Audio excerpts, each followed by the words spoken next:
Hello students, welcome to Learn India Everyday platform run by Elcaro Career Institute। मैं doctor Manoj, आपकी physics faculty. आज के इस session में हम डिस्कस करने वाले हैं एक न्यूमेरिकल जो बेस्ड है इलेक्ट्रिकल फ्लक्स के बेसिक कंसेप्ट पे। लेकिन आज के इस सेशन को आगे बढ़ाने से पहले हम बात कर लेते हैं उस प्लेटफॉर्म की जिस पर हम ये सेशन आगे बढ़ाने वाले हैं। एल्कारो करियर इंस्टीट्यूट क्लास 6 से लेकर क्लास 12th तक के सभी सब्जेक्ट्स की प्रिपरेशन आपको करवाता है।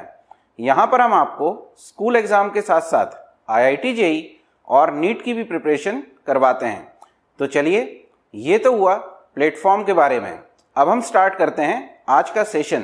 तो बच्चों, सबसे पहले हम रीड करते हैं आज का क्वेश्चन दिया हुआ है, if electric field E is equal to 6I plus 3J plus 4K, calculate the electric flux through a surface of area 20 units in YZ plane।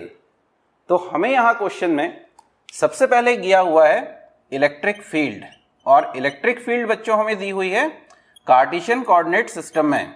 तो E इक्वल टू हमें दिया हुआ है 6I plus 3J plus 4K। इसका मतलब है कि मुझे यहाँ एरिया वेक्टर भी फाइंड आउट करना पड़ेगा कार्टेशियन कोऑर्डिनेट सिस्टम में, और मुझे दिया हुआ है area equal to 20 units in YZ plane. तो अगर आप ध्यान से देखें तो हमारे पास 3 एक्सिस हैं, X axis, Y axis and Z axis. ये है मेरी X एक्सिस, ये Y एक्सिस और Z एक्सिस। क्वेश्चन में दिया हुआ है हमारा एरिया जो है 20 यूनिट का वो है YZ प्लेन में। तो मैं अगर YZ प्लेन को लेता हूं तो ये कुछ इस तरह का आएगा। अब अगर मैं इसका एरिया वेक्टर डिफाइन करना चाह रहा हूं तो मुझे एक यूनिट वेक्टर डिफाइन करना पड़ेगा जो इस प्लेन के परपेंडिकुलर होगा, जिसको हम कहते हैं कैप N।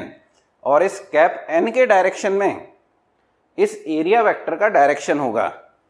तो मैं ये कह सकता हूं कि मेरा एरिया वेक्टर जो है वो पॉजिटिव X एक्सिस के ऊपर है, और अगर ये पॉजिटिव X एक्सिस के ऊपर है इसका मतलब मैं इस 20 के साथ लगाऊंगा कैप I। तो मुझे यहां area vector ds equal to मिला 20I। अब देखें, हमें E दिया हुआ है, साथ में हमने कैलकुलेट किया ds को, और मुझे कैलकुलेट करने के लिए बोला गया है इलेक्ट्रिक फ्लक्स। बच्चों, हम ऑलरेडी जानते हैं electric flux phi E equal to होता है vector E dot vector ds। तो हम अगर इन दोनों वेक्टर्स का डॉट प्रोडक्ट करते हैं तो मुझे मिल जाता है इलेक्ट्रिक फ्लक्स। तो चलिए हम वैल्यू सब्स्टिट्यूट करते हैं। तो phi E equal to E की जगह मैं लिखूंगा 6I plus 3J plus 4K, और जो मेरे पास एरिया वेक्टर है उसकी वैल्यू मुझे दी हुई है 20I। मैं इसको लिख सकता हूं 20I plus 0J plus 0K। अब जब हम जानते हैं कि जब हम डॉट प्रोडक्ट को सॉल्व करते हैं तो I के मल्टीपल को I के साथ मल्टीप्लाई किया जाता है, J को J के साथ और K को K के साथ। यहां पर डिस्प्लेसमेंट वेक्टर में J और K दोनों के जो कंपोनेंट हैं वो 0 हैं।